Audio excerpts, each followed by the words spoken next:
help. Yeah, There we maybe. go. Did that do Well, it? not on YouTube, but it's showing a live counter over your head now on what I can see. All right. Let Yeah, and me let me refresh. Hold on, let me refresh. Yeah, we're live. there we go. Now we're live. Can you hear and everything? Okay, good. Yeah, Well, we finally figured it out. yeah,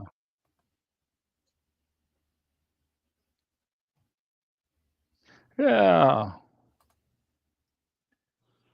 Imagine that. All right, let me mute it. All right. Can you still hear me? Yes. All right.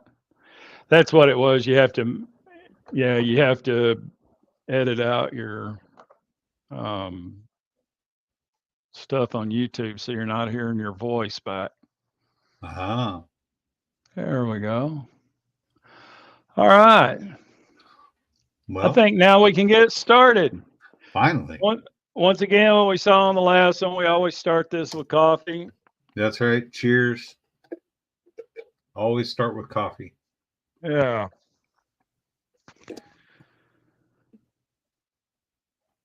So how's things been going with you this week, Tim? Oh, busy at work. Not a whole lot really going on. I on my other channel, my motorcycle channel, I was able to go actually do a test ride on another motorcycle. So I've been answering questions on that.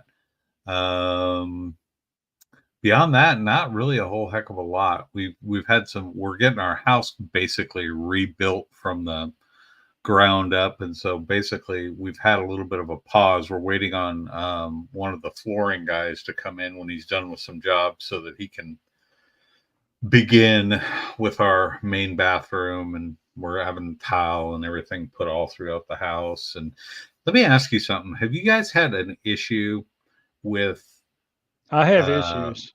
well, I know that, but I mean, if this is an insect issue, like these little fruit flies, hmm oh my gosh, we're Did like you ever watch? invaded. Did you ever watch Bohemian Rhapsody? Mm-mm.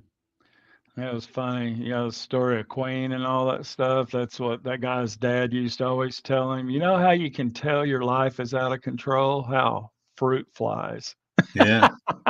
Well, mine must be Uh, really out of control because we've got a well, ton. sometimes what it is a couple of things that because usually they're going to come from either sludge from somewhere or something like that. So sometimes you can go around and like pour a cup worth of bleach down all the drains and everything. And are they mainly coming up in the kitchen area? Yep.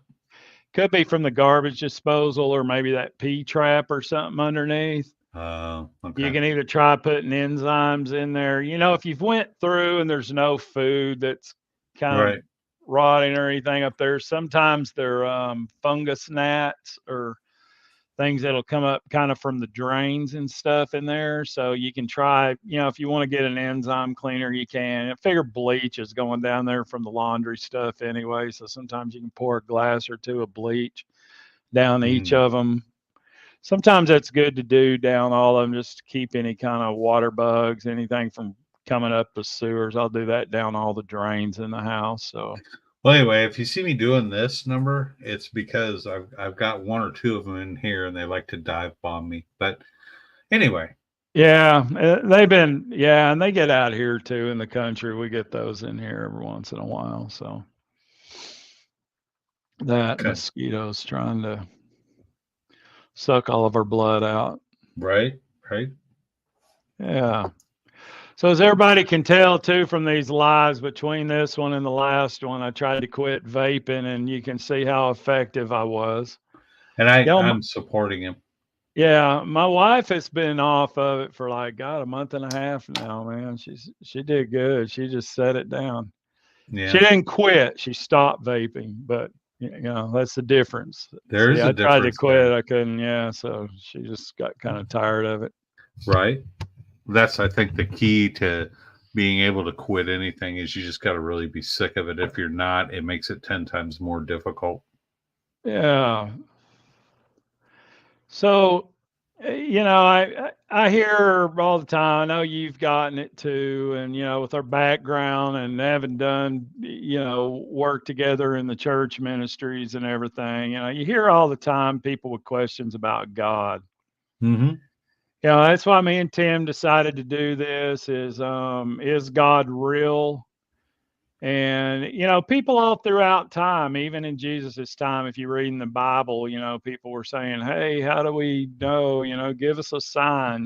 Give me some sign that God's real and Mm-hmm. everything else." So it's not a new question, and it's one coming up. Everybody's always looking for some kind of enlightenment and kind of trying to figure out where to go. So, what do we do with this thing called God?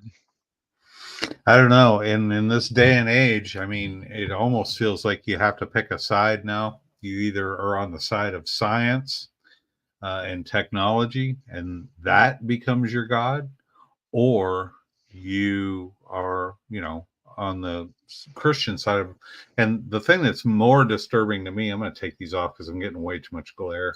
The thing that's really disturbing to me is the attacks on Christians, rise of other religions, but Christianity is being persecuted more and more and more, it seems like, um, than in any other time in history, to be honest with you. Right. And so, in the face of that, I hear it at work sometimes when there's people who have tragedies in their life, they'll be like, where's God in all this? How did this happen? How can all these bad things be happening to me? Where's God in all this? Right. Yeah, and he's there. And I know when you look in the Bible, it's always going to say, hey, it's going to be sunny days. It's going to rain on the just, the unjust, and everything else. Like, I know even in my own walk, you read through the Bible and it's always saying that um, there's a lot of times things are happening. Well, if God's so good, why did he let this happen? And why did he let this happen? And why did he let this happen? And we tend to take things a lot of times from a selfish perspective, thinking the world revolves around us. Mm-hmm. And it really doesn't. And God created everything and is um there's one comment there. God gave reign of earth to Lucifer, right? Yeah. There's a funny thing on that. Hang on here a second, because I was kind of going on her question there, and I do want to answer that because that's a question I get sometimes. Mm-hmm. Let me find it. Bear with me here, guys. I'm not trying to ignore that I'm on a call. I kind of made some notes going along with exactly what she's saying there. I wasn't planning on doing all the. Go ahead, Tim. You can talk while I'm looking for this. Well, the only thing I was going to say, it's my understanding that yes, God did give rain to Lucifer, to the earth. Basically, it's his, and we have to share the world with basically evil incarnate as much as we want to turn away from it. So it's almost like I look at like Satan as having the earth as his playground. Jeff, you froze up, or you just No, had a I'm stroke trying to there? find. Yeah, I was trying to find. I had actually through this, and I had some actual Bible verses, but basically, if you go back, and I've thought about this, and I got this question before, and it what I was wanting to bring up here is, hang on, just so I have a couple of Bible verses that go along with this. Mm-hmm. So we know from our perspective that God is a God of abundance and freedom.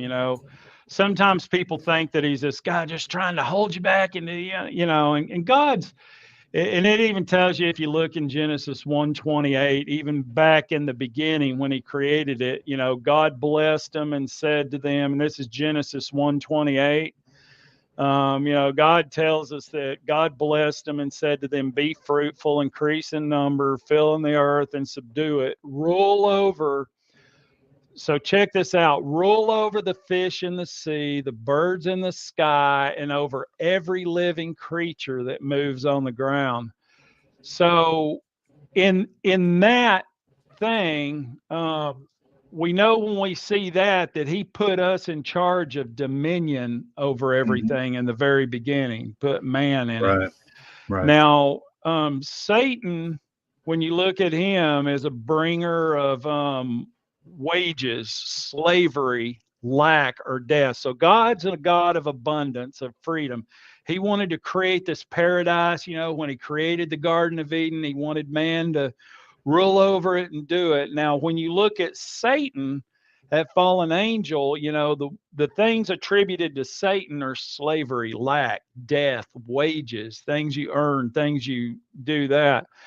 And Romans, if we look in Romans 6:23, it tells us that for the wages of sin is death.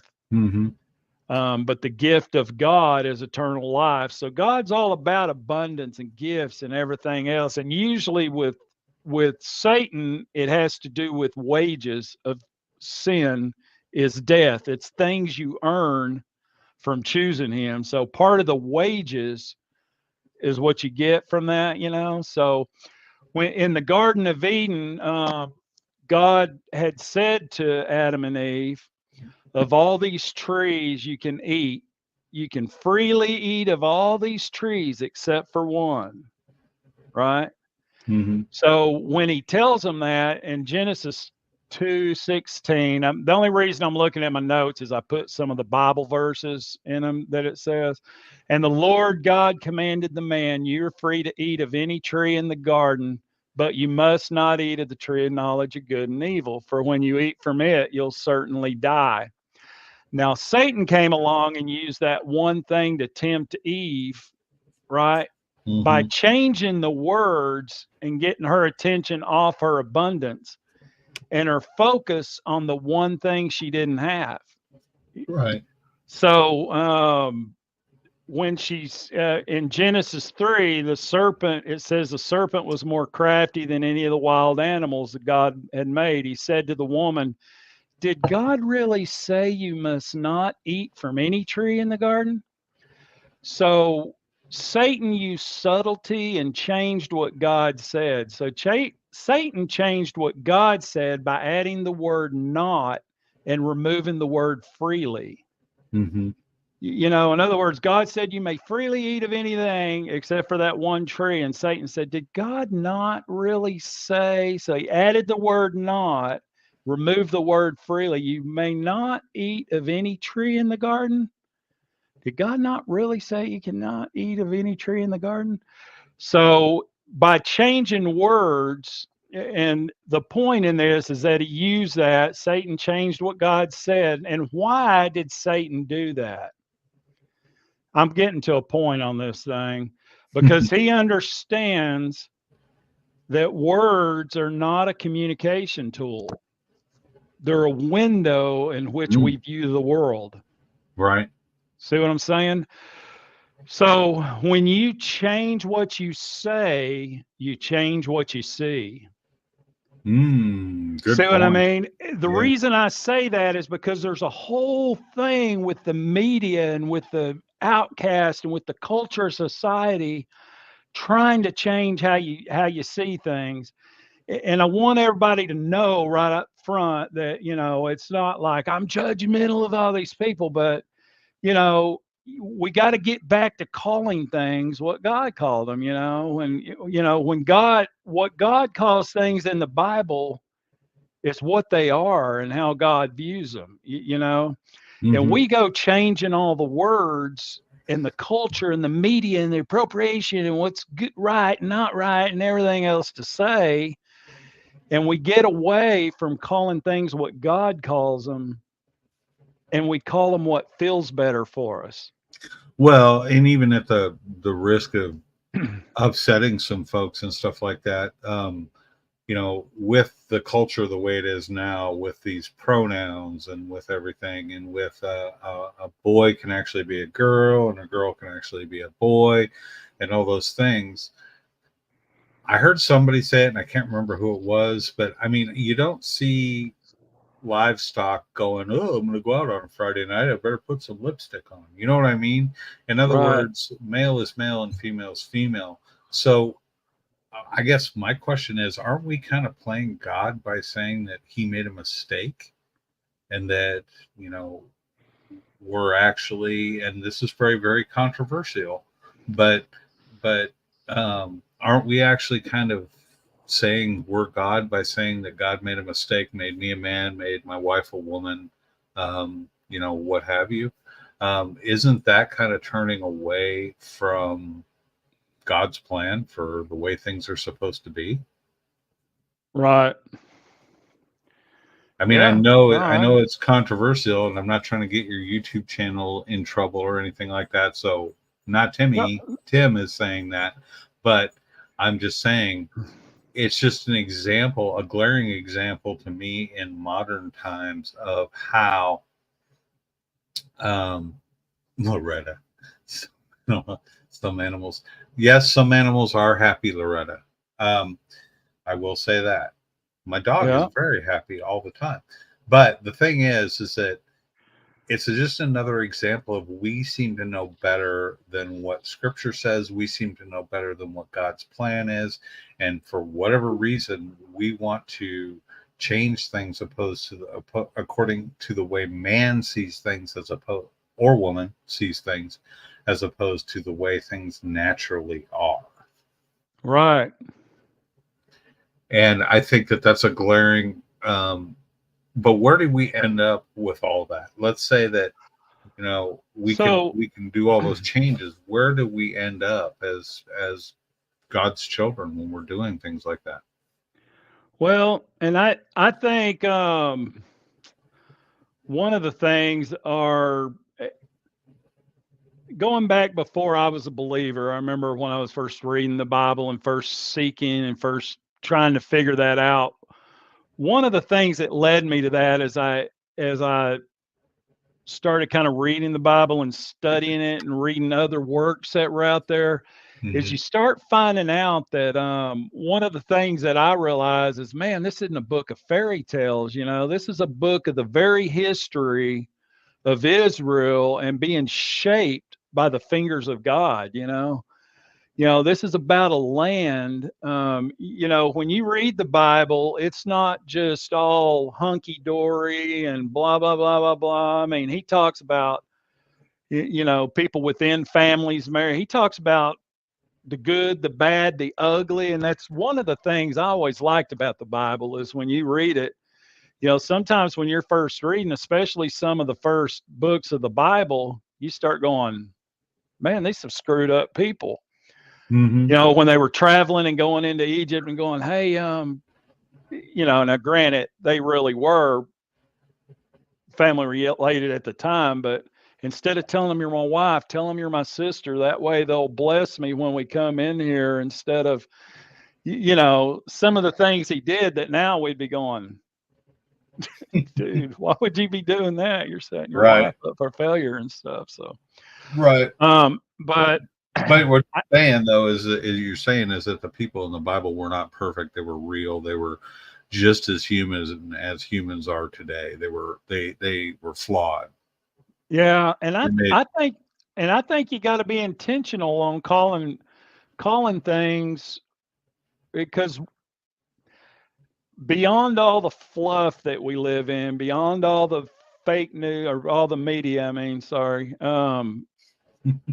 beyond all the stuff that's out there, um, all the protest, all the right fighters, all the everything else. Bottom line, when we're dead and gone and we're standing before God, what God calls things is what they really are. right. God created everything. So if God calls it drunkenness, it calls it a sin, we call it alcoholism, label it as an illness. Mm-hmm. So basically, we're saying we're right and God's wrong. When God calls it adultery and it's an abomination, So we turn around and call it an affair, which kind of sounds like a party, kind of sounds like a time going out to the lake or something, you know? Mm-hmm. So, you know, everything he does, you know, when he, let's take sodomy, you know, he calls it an abomination. We call it, turn around, call it being gay. You Mm-hmm. know, we make up a happy word that makes us feel good about it. And then we protest and get everybody to, you know, come on board with it, you know, and it's very important to remember that, you know, when we're Christians, I know it don't mean we turn around and hate people drinking. We hate adulterous people. We hate fornicators, hate gay people. It just means that if we call it the same thing God calls it, then sin appears to be exceedingly sinful that he does it, you know? Mm-hmm. So, and a lot of the time when you hear about people confessing to God and confessing their sin, the word confess means to call something what it really is. Mm-hmm. So, in talking about redemption, coming back to God and calling something, it's real important to call it, you know, exactly what it is. You know, so a person who lies, God calls a liar. You know, Mm-hmm. it's not a white liar. I was just stretching the truth. You know, God calls it stealing when you take something that doesn't belong to you, you Right. know, and we turn around Yeah. and go, well, we were just borrowing it, or it was just a small thing. It was just a candy bar I took from the thing. It's stealing, you know. But So, just to be the devil's advocate, how do you prove to somebody? How do you prove to me? Say I'm not, but let's say I'm not sure. How do you, and someone that needs the comfort and honestly, for me anyway, the joy I feel, the comfort I get in um, believing. But for those folks out there that don't, how do you convince them that he's even real? I mean, now you can say, well, electricity's real, but you can't see it, right? How do you know? Well, you flip right, on a light, the light's there. Love is real, but you can't see it. Not really. I mean, it's not a physical form that you can see, but you feel it. right. So how do you take someone that is a doubter that let's just take the You don't. scientific approach? How old is the earth? According to the Bible, it varies a lot from what science 4 to says. 6,000 years, according to the Bible, right? And But science how says old billions of is years, yeah, right? right? How old is the earth really? And they say, well, but you've got core samples that prove this and They this, that, don't and the prove other. that. Do they have a core sample from a billion years ago that somebody was alive a billion years ago that made the records on it? You know, No, but I'm just saying, like the right? strata, the rocks, whatever, right? They say the rocks on the moon are 6 million years old or whatever, But so there's a lot of science that that they put in front of you that's tangible, right? Oh yeah, It's if yeah, there here's the rock, and this rock says that, and by carbon dating or whatever it is that we use to date this rock, we have proved that this rock has been on this earth for 30 million years, whatever. right. They And start out all with you a theory and then try to make up stuff to prove their theory correct on it. and You know, all you have on your side is this word that was written down that says no, this is the way it happened. So which one is more tangible and which one are most people going to believe? right? Yeah. One thing I found a long time ago with that is That that was my devil's advocate no, thing. no, no, and that's good, and that does have a lot of them. And one of the things, man, I used to get into these, you know, I used to get in debates with people all the time over it, but I finally realized that, you know, as a Christian, when I'm talking to somebody, I tell them what God's word says, what the Bible says about something. Luckily, as a Christian, I found out a long time ago that it's not my job to save anybody. You know, God's the only one Right. that can speak to their heart and lay it on there. So a lot of time when I do it, I can lay out the truth. Now, and here's what I would say about anybody. Um, this is anybody from Jesus to Koresh to freaking anybody out there. As I go, there's three things you got to look at. One, what does first off, did that person really exist? Right. Meaning what? Give me an So example. let's just say, like with Jesus, let's just say, okay, did Okay. Jesus really exist? Right. Well, Okay. we can look back at records. There are records going back that time that Jesus really Yeah, did exist. there He was had as record. many critics as anything, eyewitnesses. So Jesus was a real person that Yep. really existed on the thing. Point Yes. one. Right. Second, what did he say about himself? What did that person say about himself? Mm-hmm. So when you look at the claims Jesus made, is that he and the Father are one, that he, was of God and everything else. And then, I am. right, I am, the association with God, which is, or the tetragrammaton and everything that he said, that everybody understood exactly what he meant. Wasn't just like today going, yeah, I am something, Mm-hmm. those words represented in the Bible that say I am was his claim to be deity. They knew exactly what it was because they wanted, to stone him at the time and everything else for Right. blasphemy when he said it.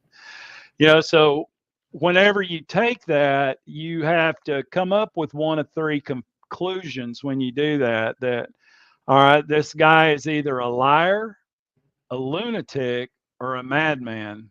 Mm-hmm. A liar, a lunatic, or a madman. One of the three things. No, a liar, a lunatic, or he is who he says he is. Right.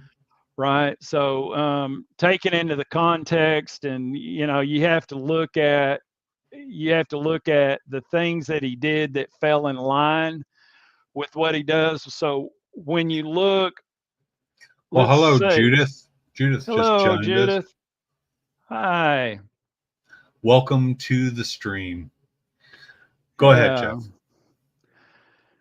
Yeah, so when I look at people and I'm talking and trying to go, hey, is this whole thing real on there? And I've went back and forth with some people that are talking about, oh no, I think everything came from the Big Bang and everything else. And there I go, okay, well, what created the Big Bang? If there was nothing but nothingness at the time, well, it was these gases okay, well, what created the gases? If there was Mm-hmm. nothing, gases don't come from nothing. Right. In other words, well, it Well, was and two planets. even now they're starting to figure out. Have you noticed, like with the what is it, the James Webb Space Telescope?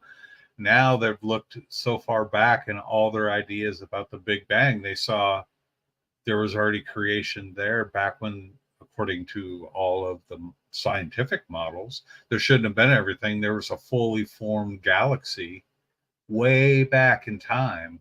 When it looks back in time. So they're Right. like, well, wait a minute, maybe we're wrong about the age of the universe. So it's interesting that sometimes we have ourselves so convinced that we know the right answer based upon our understanding of science. And I'm really not knocking science. There's been a lot of really good outcomes of Yeah. science, but I think sometimes we treat science as our God, as opposed to what created it all. And that gets back to what you're saying. What created that gas? Where does all of this intelligent design come from? When I was a kid, I used to always think this. I'd say, okay, well, I live in a house, and at the time I lived in Nebraska. My house is in Nebraska, and Nebraska is a part of the United States. And then the United States is part of America, and then America is part of the world, and the world is part of the solar system. And then you move out from there, and we're in a galaxy, and then there's the universe. What's past that? Is there anything past that? And if so, where did it come from? Right. So I there, agree. when Yeah. you boil it down, even looking at it kind of scientifically, excuse me, I'm going to cough here. When you try to boil it down even scientifically, what ends up happening is the question gets bigger than science can ever, in my opinion, answer. Right. Was my point of that example. Yeah.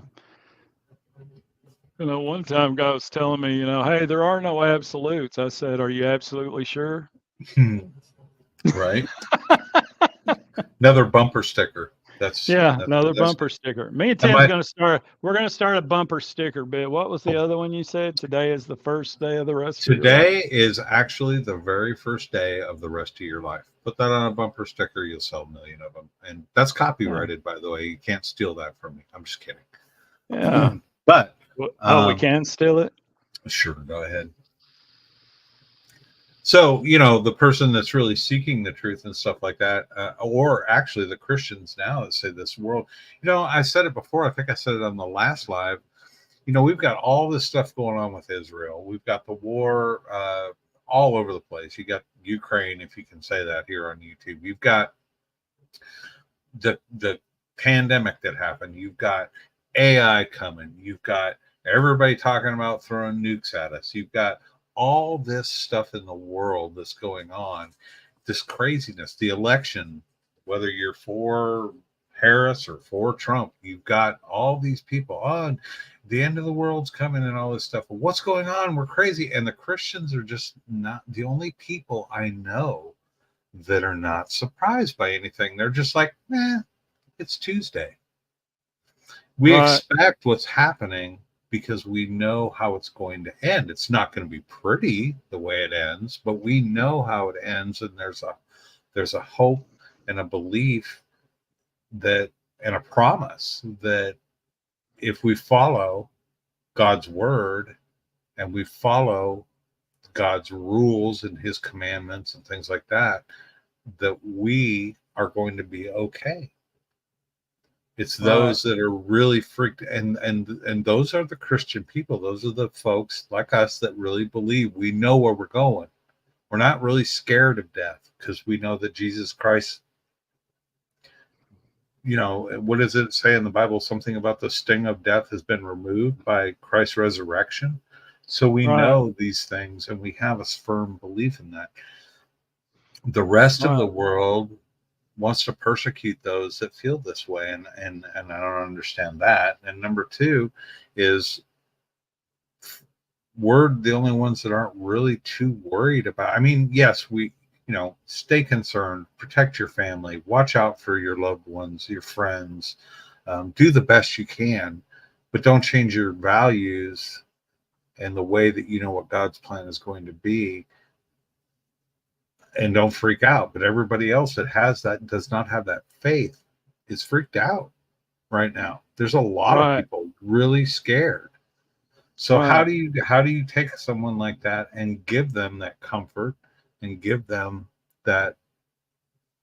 I guess we can't, but how do you open their mind to the possibility that God is actually real and that God is actually out there? How do you open them up to that?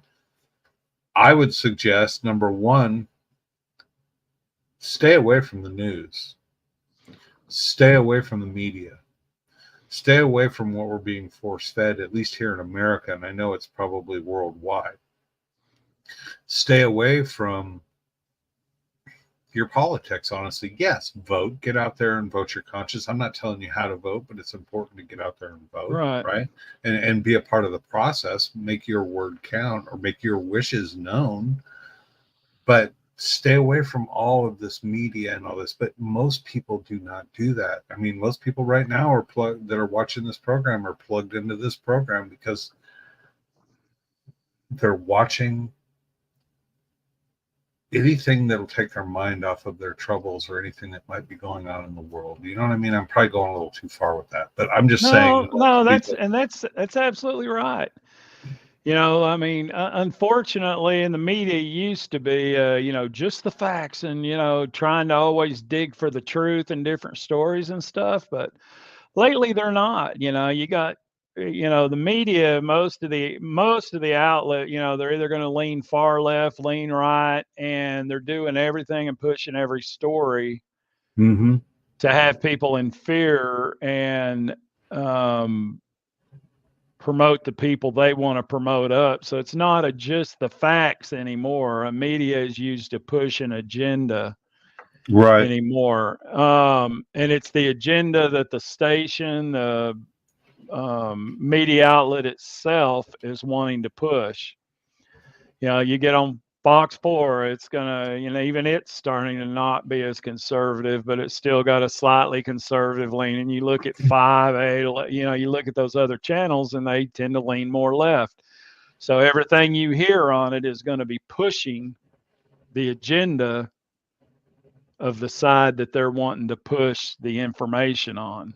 But see, and I also think honestly that the sides is really just a ruse. I don't really honestly, I believe that people believe in certain ways of living your life and certain moral rules to stand by. But I honestly I don't believe that there's, if he has a D after his name for Democrat, an I for independent, and R for Republican, right? Call me jaded, but to me, it doesn't really matter. You may find certain, what's the word I'm looking for? Certain ways or thoughts that may be a little bit more towards the way you happen to lean in your beliefs. But really, those guys, I mean, I've said it on my channel before. You got, say, Tim, I'm the Democrat. Jeff, you're the Republican. And I'm getting paid by Fox News, let's say, to go on Fox News and bash Jeff because Jeff said this. He's just this and that and this and that. And he's not for progressive moving this country forward. And you shouldn't listen to him. And then, Jeff, you're going to go on CNN and you're going to get paid to give your opinion because you're a contributor to it. And you're going to say, Tim, he's terribly wrong. He's totally misguided. And he should be out of office. He's irresponsible, blah, blah, blah. And then 20 minutes later, Jeff's going to call Tim and go, hey, we still up for lunch? And I'll be like, yeah, hey, and you know what? I set up a tea time at the golf course. So let's go ahead. And we're going to laugh our way off. And because we have riled everybody up against each other, divide so that we can conquer. Yeah. Just my opinion on politics. Yeah, I know. It's it's a crazy show. It's not worth getting too wrapped up into it because they all lie. None of them are telling you. And because it's a thing, when they get in there, even the president of the United States is a big puppet. Yep. He's not really the ones pulling the strings, really the ones doing that. There's people way above him, telling them what to do anyway. So, and even then, when even if you're a politician with the best intentions in the world and you go in, if you're not willing to compromise, you're not going to get anything done in there. So no matter what they tell you in their thing, if their lips are moving, they're lying. Right. We're going to do this and this and this and that. Well, you could try to do it, but depending on what the House is, what other kind of agendas they're doing, I mean, you can listen to it on the news all day long and listen to it in different places. You're never going to get your deal 100% like you want. You're going to have to give up this, take that. So instantly you become a liar after your thing anyway. So, and the government is not going to do anything for you when the proverbial poop hits the fan, right? It's really not. You're going to have to be able to rely on yourself. And to take that back to a biblical narrative, what always helps for me as far as that goes, and I'm not sure where it's at in the Bible, I don't remember, but it says, be still and know that I am God. That was the one thing when I was deciding whether or not, way back, if I was going to believe this whole Bible thing, this whole religion thing, if I was going to actually believe it, was that be still and know that I am God. In other words, quiet your mind. Shut off all the noise in the background. Take the time to get into God's word. Open your mind to prayer and ask him. And your heart, some people, I do believe, actually hear God speak. It certainly is not me. I've never been that privileged, but you kind of get a sense in your mind of what is right and what's wrong, but you have to be willing to shut off all the other blathering noise that's out there and take a moment to focus. So like for me, what I do, because honestly, and I got away from it for a while, where I open each day by reading a little bit of God's word, just to kind of remind myself, you know what, it's not all about me, it's about God, and it's about what I can do for God. It's kind of like grounding yourself. And Right.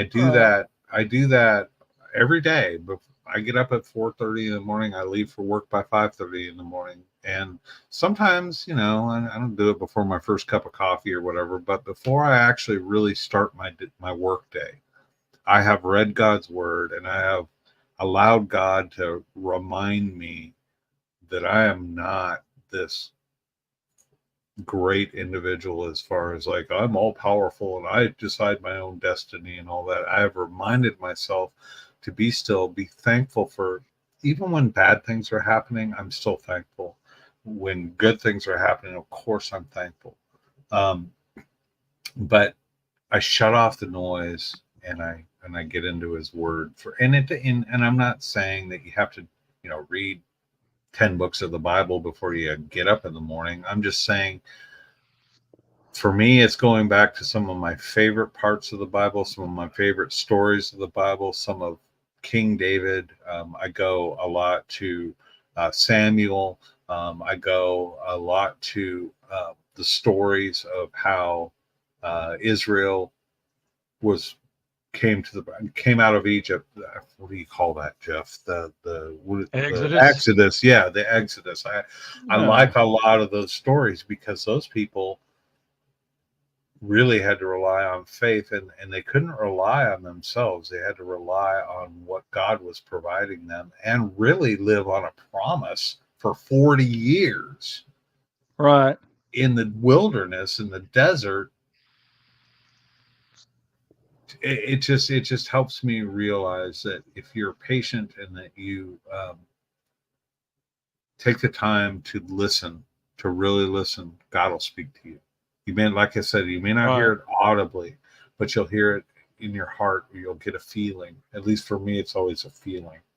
If I have something Right. really tough that I have to decide what to do, and I've had to make some really tough decisions in my life, I always go to prayer, because I want to try to do what's right over what I think is right. And I Right. think that instead of sticking my 2 cents into it, and it doesn't always go the way I planned, but I try to base every decision that I make, especially super big important ones, not should I get the Big Mac or should I get the quarter pounder today? Not that kind of decision making process, but the really big Oh, important things. good. I was about to go, oh no, am I supposed to be doing that? Onion rings or curly fries? Which one is it? You know what I mean? Right. But the really big things, I always try to remind myself. And when things are stressful and when things are hard, I think if folks took the time to step back from all the noise of what's going on in the media and the influence of that, and they took time to just go back to the word, or just go to prayer and go, God, I don't have the answer here. What am I supposed to do? Yeah. I think that builds that faith. Yeah. So And I, God is real based upon what? God is real based upon what? Our faith. Loretta said she's feeling a little bit hungry. So That it's a God thing. it is. And And we that's like my to wife. So, hey, order some pizza. well, us Christians, we love to eat, right? So anyway, that's just my 2 cents in it. So how do you know Yeah. God? How do you know God's Well, real? and that's a good. I'm glad you were talking about that because and that's one of the best things I have when people ask me that and I'm talking to them is I think you what. got pizza on the way. Oh, Loretta good. said, okay. Yoo-hoo. I'm jealous. Yoo-hoo.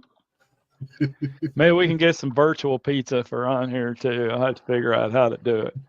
One of the reasons, just so everybody knows, and if anybody, I can't see like how many people are in the chat or whatever else, but What?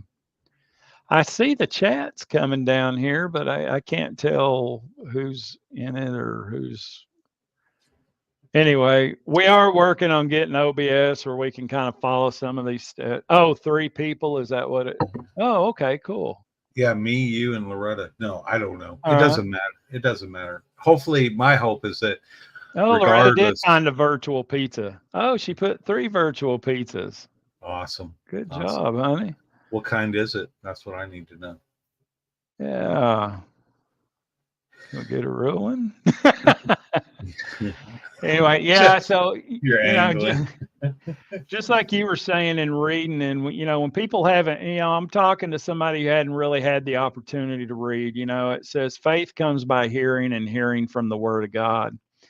So a lot of times, if I'm talking to somebody about them, that's one of the ways there's a lot smarter minds than me to disprove or prove or disprove all the scientific stuff. And I've always heard that thing: never argue with a fool, no one knows which is which.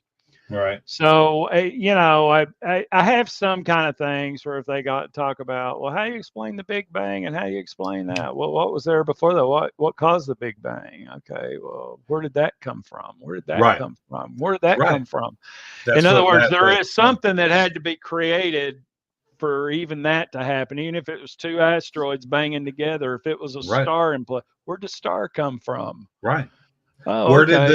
this whole Right. void that we live in come from? Where And did it? because I'm not beyond the scope of possibility that God created those other things to create the things that created stuff that put things in motion. But bottom line, there had to be a creator. Something doesn't come out of nothing. No. It's impossible. You cannot get something out of nothing. If it's nothing, if it's not exist, it doesn't exist. It's nothing. Well, and So, I'll go back to even like really honestly, we do not really know the answer to how life began, human life began. We do right. not, it's never been able to be recreated. My mind goes back to some lab experiment they did in the 50s with a bunch of gas and water, and they put it in these vacuum tubes and applied Right. electricity to it and all these things, but it was still never successful. We Right. really don't know the answer. What we know is what we think, but we really Right. don't. So where did it all come from? Where did we come from? Where did the air we breathe come from? Where, like you said, Right. So, a lot of time on that, you can give them some basic explanations and say, go to the Creationist Museum if you want more answers on something like that, or go to, some of the guys that scientifically look at things. Because, me not being a scientist, I'll just say, hey, here's what I know, and talk about some of the verses that scripture has that, if you look back in the thing, history shows Jesus exists. This is what Jesus said about himself, and show them. And usually at that point, I'll try to find the Bible verses and find it and take them through, like, God, where God says that, we're all accountable for the sins that we've done and everything else. And we've been separated since the Garden of Eden in this chasm away from God. And that God provided a way through Jesus to close that chasm, to bridge that gap where we can come over closer to Him. And, take them through, some of the Roman scriptures like 6:23 and different things that say, where he said, I am the truth, the way, truth, and the life. Whoever comes through me will not perish, but have everlasting life. And go through some of the scriptures that tells them, there's a point, showing them where, he came to this earth. He was born as a baby. He lived as a man, tempted by sin and everything else, lived a perfect life, died on the cross for our sins, as propitiation for a debt he didn't know. He didn't do anything wrong, but by that death, he paid for our sins so that we could be forgiven by a God, and then it's just talking about, a just God. Let's say it's on your own merits if you go to heaven or not. So, what kind of judge? Let's say in my life, let's just say, have I lied? And sometimes I'll ask them, have you ever told a lie? They go, no, go liar. Hmm. It's just, everybody has lied on there, so it's like, have you ever told a lie? Okay, how many lies do you think you tell? Let's just say in a week. I don't know. Have you ever, even nice lies, bad lies, whatever, Oh, okay.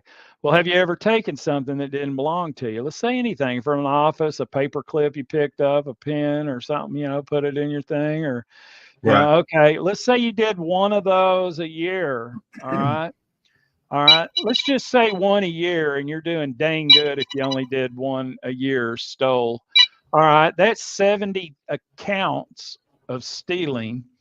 Let's say you told several little white lies, just stretching the truth. Let's say you did that once a year.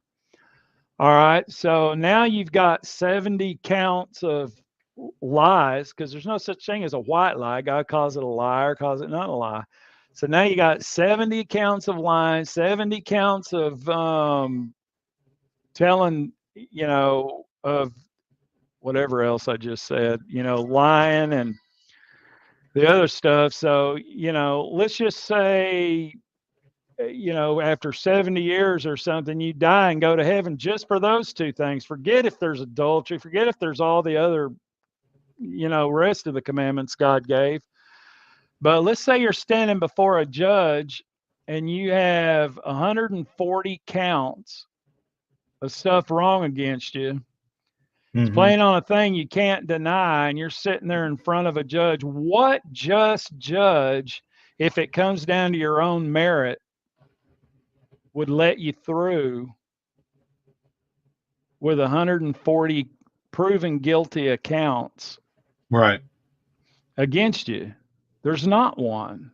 Mm-mm. And God can't either. So, based off your own merits, which before Jesus, it was, so based off your own merits, there's just no way you can make it into there, which is why God provided a way through Jesus that if you put your faith in Him, He died when He died on the sins, when He died on the cross. Our faith in Him is where He comes on our behalf and says, hey, all is forgiven on Hmm. our behalf if we have a relationship with him. And it's not about going to church. It's not about going to this No. thing, going to, I think it's good to have other believers in your life and stuff like that. But it's about a relationship with Jesus. And there's a lot of people out there, even people that go to church that, go do the thing, look good on Sundays and go in there and do all that, but then they live their life in a totally different way, Right. and I Right. believe there's going to be a lot of people that aren't going to be in that line at the end of, when we're all standing before him because they never had, they never knew Jesus, and I think the most important thing is to know Jesus and walk with him and, live your life by what's according to by how he would have you live it, than Well, going through the dog and pony show of all the other things. So and honestly, the other part of that too is what's the harm in believing that God's real? What does it hurt? Does it hurt you to be a Christian, to believe, to live as moral and as honest of a life as you can? right. Why is it so wrong to believe in something so much greater than yourself to begin with? What is the harm in doing that? I mean, we will jump through hoops to believe some scientific theory about a big bang and all this other stuff, but we will, most of us will actually persecute people that believe in a God. Right. Why? What's the harm in it? What, tell me one Christian that's really hurt people. I mean, yeah, okay, we're all human, and there have been, you can bring up pastors that have been done bad things in the church, but that's man. I'm talking about what's the harm in actually sitting down and reading your Bible and having a little faith that there's something bigger and greater than yourself that's controlling things. Right. You know, what's the harm in that? Right. That makes sense. Yeah. It just, to me, if you want to believe that God is real, all you have to really do is take the time to take a look around you and kind of ponder some of the bigger questions like we brought up here, like what created all of this? What created this? What created science? What created, like you said, the gas that's floating out there in the universe? What created a star? Where did it all come from? It has to be something greater than ourselves. And in my opinion, science will never really be able to solve that. I mean, I don't think God's just going to, and eventually, yes, Jesus will come back and these things will happen. Why persecute somebody for believing that those things are going to happen? Why do people get so upset over a Christian belief or what have you? Does that make sense? Yeah, definitely. So yeah. No, I think it makes total sense on it. So to just kind of say, well, how do we prove God is real? How do we prove it? To the naysayer, to someone that is so dead set that God is just some fairy tale that's made up by people that want to believe in something like that. Do you change their mind, or is it up to us to change their mind? I don't believe it is. No, it's not. It's not up to us. Like I said, all we can, God gave us His word, and like when God, anytime God calls on me to share my faith with somebody, I'm going to share my faith with them. Right. But to me, and this sounds kind of like a cold thing, but it's like, if I walk by somebody that's drowning in a puddle of quicksand, Mm-hmm. I'm going to try to help them. I'm going to stick my hand out or get a stick and try to help them out of it. If they start yelling, throwing things at me, I'm just going to hand them a brick and let them sink or something. It's like, That doesn't sound cold, Jeff. That is cold. Yeah, no, I wouldn't really throw them a brick, but I'd just say, okay, well, have fun with that then. But in ours, one of the most freeing things is that, and I think sometimes Christians get into this thing having to sell them, and I think that's where sometimes Christians can come off as so self-righteous, overzealous and overbearing, and yeah, get into these big spitting arguments and all that other stuff is because they're trying too hard to sell the thing. Yeah. And even Jesus recognized that when He was around. I'd had another thing here where He had talked about it. I'd left it and I forgot what the verse was. Yeah. Matthew 16:13, if you look in Matthew 16:13, even Jesus, when Jesus asked His disciples, who do people say the Son of Man is? Right. And they replied to him. Some say John the Baptist, others say Elijah, and still others Jeremiah or one of the prophets. And then He turns around and says, but what about you? He asked, who do you say I am? And Simon Peter answered, you're the Messiah, the Son of the living God. And Jesus answered him, blessed are you, Simon Bar-Jonah, for flesh and blood, check that out, flesh and blood did not reveal that to you. My Father who is in heaven, and I tell you, you're Peter, and on this rock I'll build my church, and the gates of hell shall not prevail against it. I will give you the keys of the kingdom, and whatever you bind on earth shall be bound in heaven, and whatever you loose shall be loosed in heaven. And there's a lot in that verse where he's talking about it, but he makes it real clear when he told him, you are the Messiah, the Son of the living God. He said, blessed are you, flesh and blood did not and cannot reveal that to you. Right. So when we're telling people, I think it's our responsibility at times, whether we get persecuted for it, whether we get laughed at for it or whatever, to share with him our story, our salvation, our, Me Too moment, or what, that led us and what our personal experience is. Now, what God, and I think a lot of people that are going to come to God, they may have to hear it 7 times. They may have to hear it 10 times. They may have to hear it 2 times. You don't know if you're the first person or the 10th person. So, you may tell them some jacked up message that to you, you're just going, man, I blew that. And they may turn around and give their life to Christ and everything from it. Right. Other than that, they may walk off from that going, he's a nutcase, and walk off. And then later on, something happens and somebody shares their story and somebody shares, and 10 people down the line, and then their mind's hurt it that many times. And then finally, God lays it on their heart, Sometimes there's, I think, certain things that people have to go through.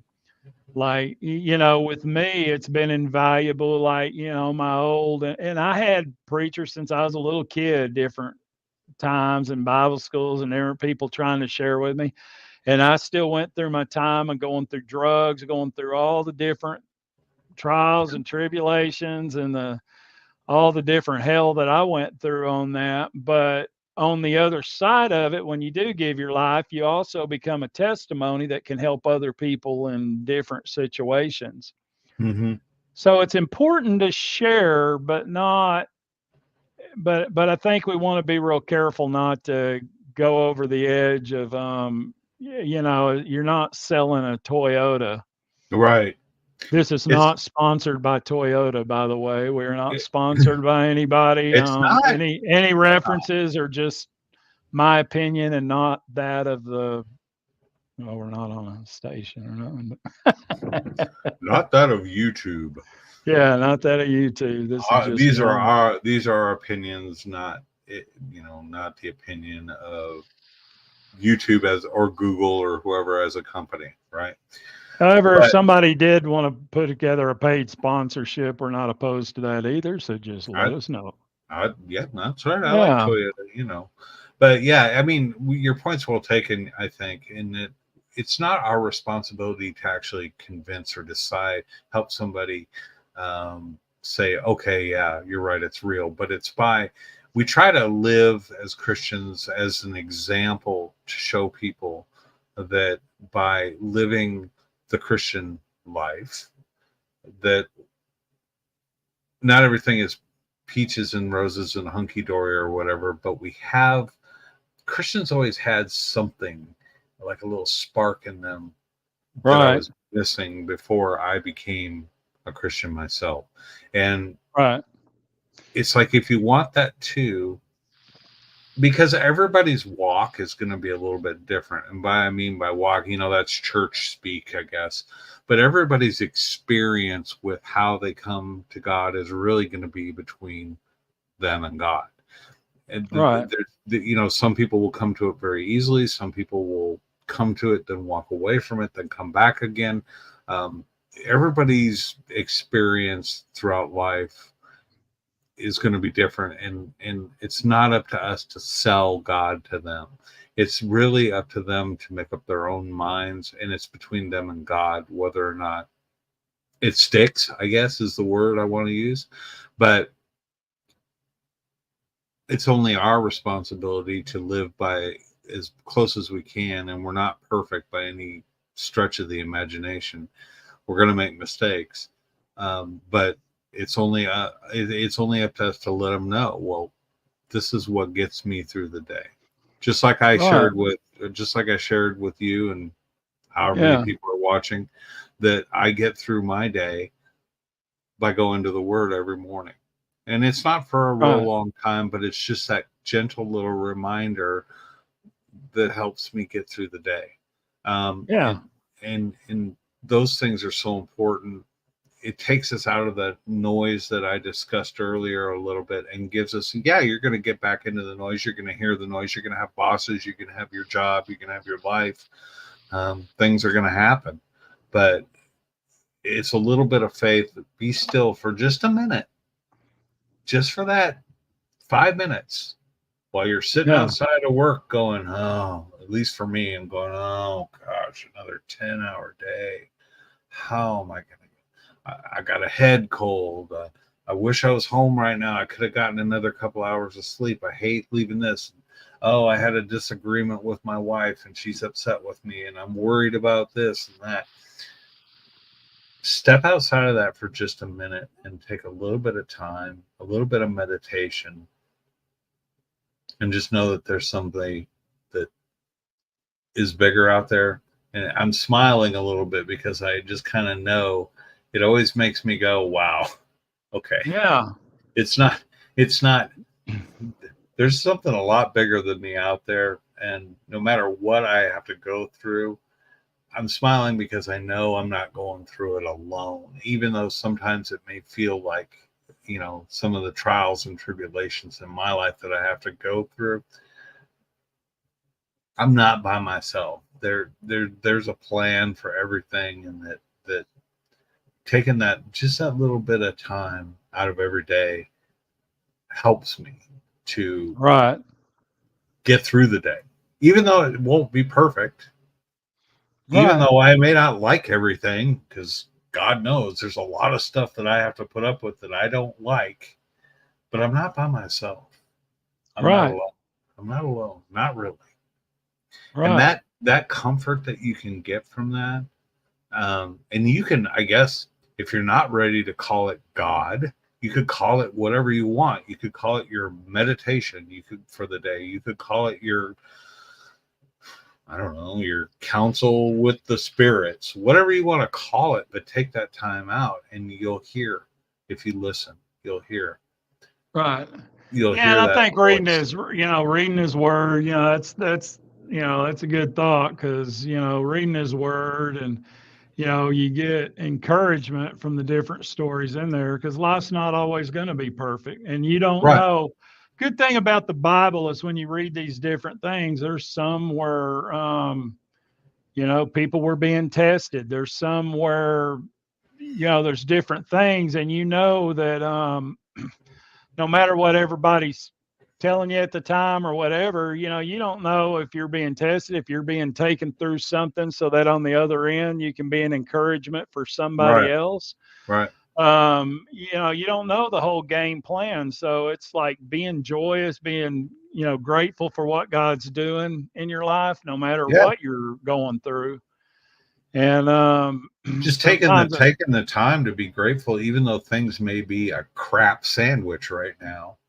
right, Taking the time to be grateful for the roof over my head. Did I really do that? Well, sure. I mean, I have a job, I pay the bills and things like that, but did I really do that? No, not really. Not really. right, Taking the time to be grateful for my son, my daughter, my kids, my joy of my life, things like that. Did I really do that? Well, yeah, to a certain degree I did, but God put those things. God placed my wife where she's at. God placed my son where he's at. God placed my other son where he's at. God placed my daughter where she's at, in my life. And there are good things along with the bad that you have to stop and take a step back every now and then and just go, wow, there's no way I could have done all this on my own. And it brings me back down to, it takes me out of my own head and it makes me think, at the end of the day, I really didn't do any of this, and therefore I'm really not in control of any of it. And the things that God places in my life that I do count as good, the things that I do have in my life, like getting on my motorcycle and going for a ride. Right. You know, those simple little joys, those pleasures that I find, taking a walk with your wife, petting your dog, you know what I mean? Just those real small little things are all blessings. Right. And Yeah. if we can remember that and we can shut some of that noise out for just a little while, I think you hear God on the other side of it. You Yeah. may not hear a physical voice, Tim, get up, you know, type thing or whatever. You're not gonna, Yeah. I think that's not that couldn't one of the happen, but biggest traps that Satan has put up there. I think is all the technology, all the yeah, constant randomity, the business, the never having a chance to take a break and be quiet. And I think he knows exactly what he's doing. You know, he's he a does. smart He's foe. You know, he's not a stupid person. You know, so he knows the busier he can keep you, the less you have to have those quiet times. and Certain technology. that's when you're your strongest, is when you can take the time to Right. appreciate those things, because you know, if you're honest with yourself, at least I know, and when I'm honest with Right. myself, that I didn't really do any of this. Right. These are blessings that were placed before me. The fact that I Right. have a job that I really sometimes don't want to go to, you know what? It's a blessing that was placed in my life that I have that, so that I can provide for my needs and for the needs of my family. You have to take a step back and take a look at the big picture sometimes. And when you Right. take a step back and you to look at the small things allows you to see the bigger picture. And that's where you hear Yeah. God's voice. In my experience, that's where I Right. hear God talking to me the loudest, going, hey, Right. you may be eating a crap sandwich right now, but you know what? What about the things that are in your life that are good that I've placed there for you? Right. Take another bite. That's how, for me, yeah, take another bite. You know, what is it when you're going through hell? The best advice is, what do? You Yeah. go through hell. You go through it. Right. You Yeah. know, and a part of being able to go through that hell is to be able to stop back, take a step back, and recognize the good things in your life that you do have. And Right. that's where, and in my opinion, the love you have for your wife, the love you have for your friends, the love you have for your dog, the motorcycle that you can get out there and ride, or the beautiful, in your case, going out and camping and getting in that RV and waking up and seeing all that creation around you. That's Right. that's where God's waiting to talk to you, is in those quiet moments. Yeah. That's where he speaks the loudest, at least for me. And that's such a positive thing. You could take, I mean, there's so many people that get hung up on the religion, on the Bible, on this pastor did this, and so obviously God's not real. You know, this person did that. All those Christians are always standing outside the abortion clinic and Right. saying what an evil person I am, or you know, all these things that man has created around this concept Right. of God. If you could take yourself out of that picture and just be the things that you are the most grateful for, the most, and be thankful for those things. That's where God's at, Yeah. my opinion. Yeah. That's right. That's a good word. So, Yeah. All so right. is God real? I guess it's up to everybody to decide that for themselves. It's not up to Jeff. It's not up to Tim for us to sit here and convince you scientifically that God is real. It's not up Because to any of us. I can tell you, I know he's real, Hmm. and that's from his, him in my life. I know that he's real, and that's up to something that everybody's going to have to figure out for themselves. Right. It's You like I know. said, it's your own walk. It's your own experience with God that's going to either lead you to it, or you'll never know it. I So can if tell you you want life is better if you do to, right? realize. And to me, that's the best way to find out if it's real is just open up his book and start reading and see, what he says to you and what it, if it speaks to you and, see, what you get out of it, and Hey, there's a reason that the Bible's been a bestseller for thousands of years, right? right. There's a reason. There's a reason Yeah. those stories are laid down, because there's so many different individuals and characters in the Bible, and there's so many different situations and things that people have had to gone through. Look at Job. Ooh, that was a tough one. Yeah. I mean, Yeah. there are, but I think honestly those stories are laid out so that each person can identify. You know what, that's kind of similar to what I might be going through right now, or uh, you know, you know what I mean? It's just, it speaks to different people in different ways, and to me, that's what makes it holy. To me, that makes it of God, because there's never been anything written. You could take C.S. Lewis, you could take all these Christian authors and Christian movies and Christian music and all these things, and it's all laid out there for you to identify yourself, and it's a personal thing. It's a personal walk. For me, Right. for me, it was be still and know that I am God. But Right. that may not be for everybody. It may be something different for you. It may be something different for somebody else. But you just either know he's real or you don't. Right. And it says, and that's one of the other things I've looked at is the best way is just and I would recommend to anybody getting the Bible, if you don't know where to start, you don't want to just start at the beginning and read it end to end. The beginning's just got some awesome stories in the Bible of all of that. But if you want to see who he's speaking and who Jesus was, and where salvation depends on, start. There's 4 gospels right there in the middle of the Bible, John, Luke, Matthew, Mark, and really just picking any of them, what would you recommend, like John or I, Luke or I, Matthew? I always heavily recommend start out with Revelations. No, I'm just kidding. Don't Yeah. start with Revelations. It'll confuse you. Yeah. There's a lot to be said for, John 3:16, for God so loved the world. I think that's 3:16, isn't it? I'm Yeah. It's terrible John with that. 3:16. Yeah. There's Yeah. a Yeah. good place Right. to start there. There's a good place to start there. For me, honestly, it was just start at the beginning. But that's the way my mind works. I mean, I delve into it, and then I just kind of pick and choose, and then eventually I get to it all. There's no reading. I mean, I know there's reading plans out there for the Bible, but honestly, to me, the best way you're going to get into God's word and to kind of find the secrets of it is to pick an interest. Did the ark really happen? Who was Moses?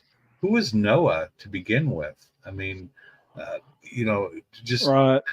your interest in I and go guess to from. sum it up, if you want to know the story of the faith and what it's all based off of and everything else, it's good to start with, John, Matthew, Mark, or Luke, and read about, find out who Jesus is and everything. And then from there to find out,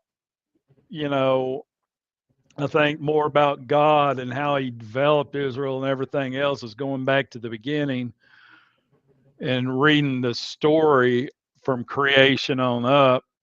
And it's, there's a lot of interesting thing up there reading that and reading through the Old Testament up, before Jesus comes along. Mhm. And that denotes a lot of going back and reading it, because and a lot of things you get from that, it's important to understand God's character never changes. So when you're Right. reading the Old Testament and that old one, don't think he's not just as adamant about those things today. The only difference between then, when Jesus came along, he didn't do away with the Old Testament. He came to fulfill the prophecy You mean the and new? Oh yeah, the Old the Testament. New Right. Test, right? So when you're reading the New Testament, yes, Jesus comes along and pays for our sins, propitiates for that, and all that. He doesn't do away with God's character when he No, does it. He no, just makes a way that we can be forgiven. I right, think if anything, you read through the Old Testament, it shows us how bad, even in our own life, we miss God's mark of perfection. yeah, Because God's right and wrong is nowhere near what your right and wrong is. It's a lot more intense. What right, God demands is perfection. right, And there's no way you will ever, on your own merits, hit that mark. So if you right, think, I'm going to do enough good things to get in, and you hear about somebody, well, he was a good guy, and well, it don't matter, dude. I promise you, you haven't done enough good to outweigh yeah, and go against the mark. But luckily, Jesus did come, and all it says is, you read and it says, if you confess with your mouth that Jesus is your Lord and believe in your heart that God raised him from the dead, then you're going to be saved. So it's, confessing with your mouth is when you've looked at all the facts. If God lays it on your heart and you do it, you just let him know, hey, God, you know what? I've so missed the mark. Please come into my life, take away my sins, and restore my relationship with you. He's true to his word to where he'll do right, it. right, And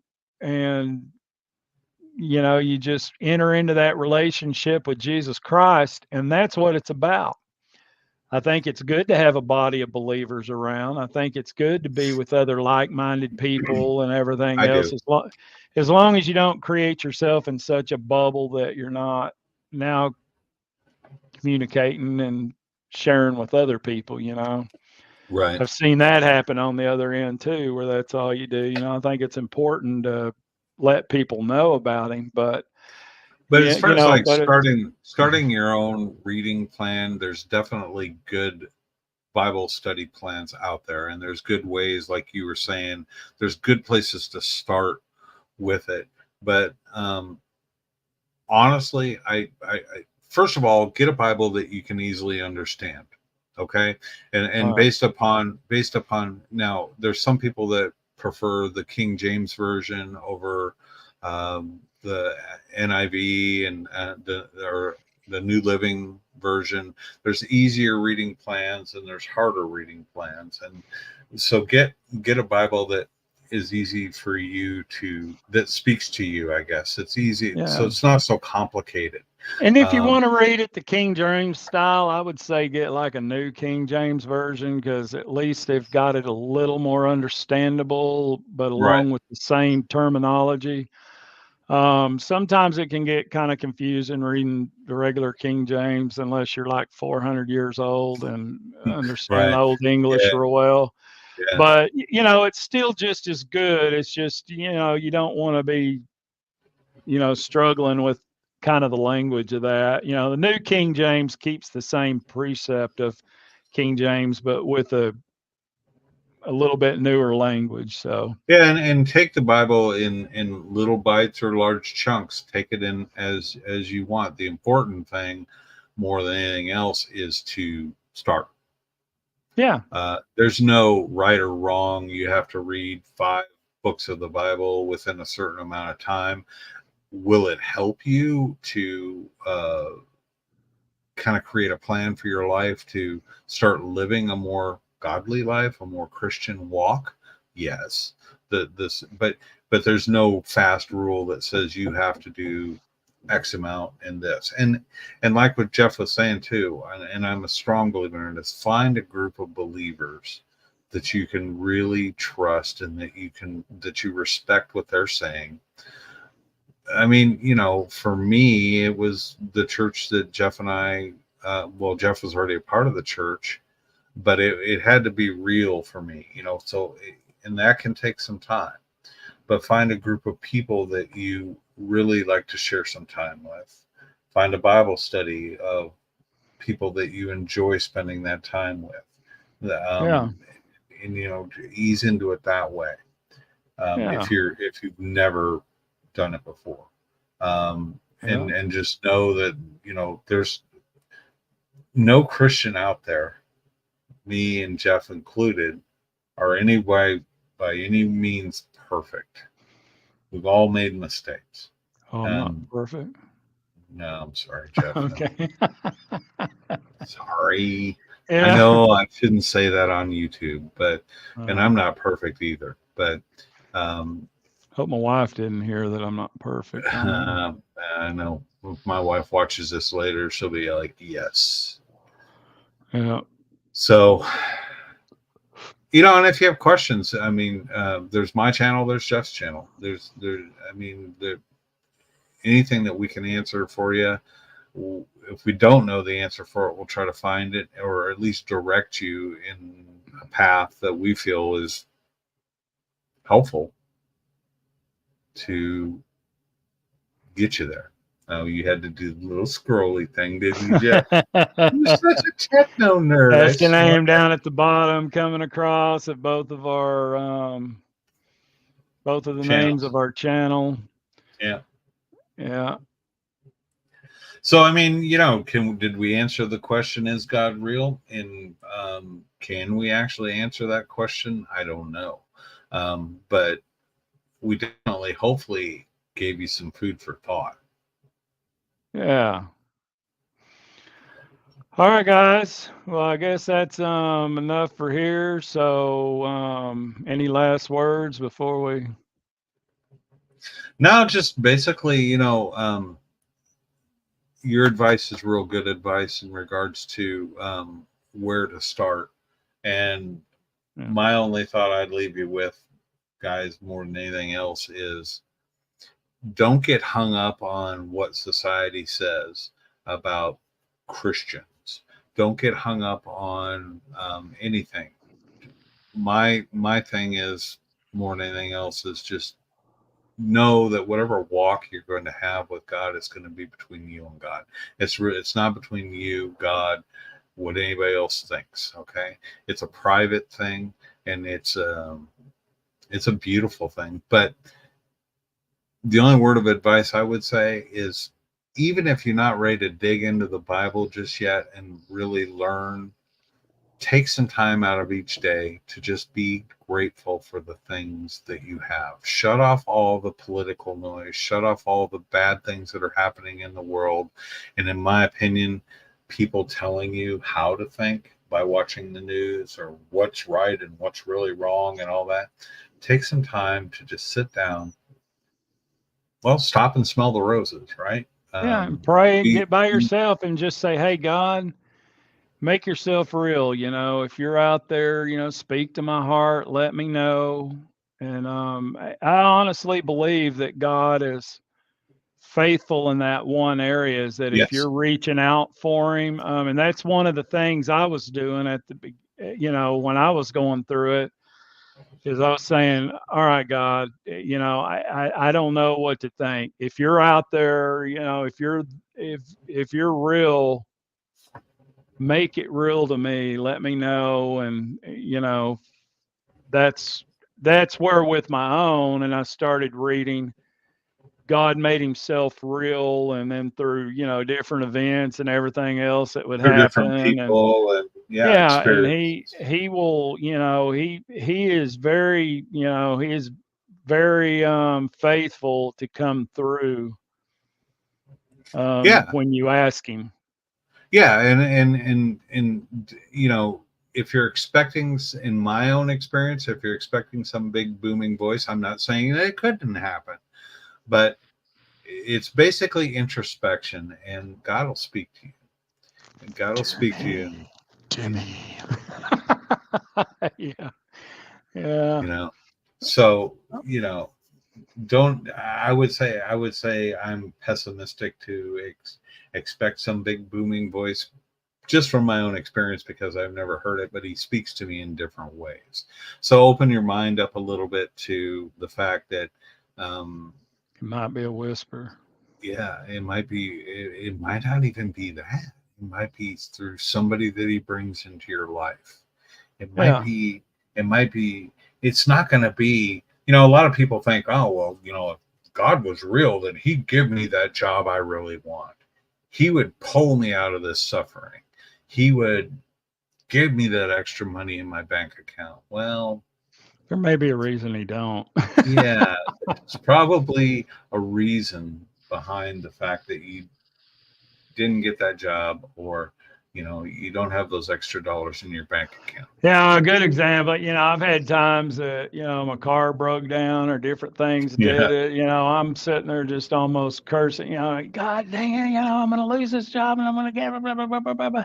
Then you find out later there was a big accident on the freeway and everything right, else that you may have been right in the middle of if he had of. And, right, sometimes you don't see those things when you're doing it. Somebody goes and they miss the flight and the plane ends up going down, and you never know when God's protecting you and when he doesn't. And sometimes even when God's protecting you, it doesn't feel like he's protecting you. It right. feels like he's punishing you. And so You just got to go with the but flow. You just got to go with. yeah, and we're in an imperfect world, so sometimes just crap happens, and you Yeah, just keep going. And it's always knowing, like I said, it's about your relationship. yeah, It's nothing else. It's about your relationship, and always knowing whatever's going on down here, your relationship with him's good. Because no matter how much hell you can have here on earth, you figure this is what, 60, 70, 80 years or whatever. It's long time. nothing compared to eternity. Right. So it's a good answer to get answered, and to seek out the answer for. Because one of the things I used to say is, what else should we be doing? I think, down here is the time we get to practice how a relationship's going to be with God for eternity, Right. so, Right. it's important to, find out all we can. Now, we're not going to have all the answers until we're dead and gone and standing before him. Right. But, and I'm sure we'll all have things when we stand before him and everything's made known that we're all going to be ashamed of and good. But, at least I know with mine that, I have Jesus to cling to as my representation in there. Mm-hmm. And, that's what it's about, not just for that reason, but it's that relationship. You don't want Jesus on that final day to say, I never knew this guy. Yeah. At that time, it's too late, so it's Yeah. important to figure out where your relationship is with him Yeah. And, while you're and here. my hope, honestly, through this entire broadcast more than anything else is just that if one person that out of anybody that may watch this got something out of it, and maybe just said, you know what, maybe it's not such a bad idea to shut off that TV news for a little while and open the book and just read a Yeah. little bit, then they Yeah. got something out of it. Then Yeah. Because it's a good thing. you got to find out what it says before you find out if you believe in it or not. You can't That's just right. take other people's opinion, Right. Need to check it out yourself. Yep. Exactly. So I think that's a All perfect right. way to end it. All right, guys. Well, hey, thank you, everybody. And Yeah. If you have any questions, definitely ask Jeff. He knows. yeah, or like I said, mine is Miller Time Journey on YouTube. His is not Timmy66. And you can reach out to any of us on our channels, email us, which Yeah. I think mine's millertimejourney@gmail.com or something like that. And Yeah, his is mine's not Timmy66@gmail.com. Feel free to drop me an email anytime you want or leave a comment on here.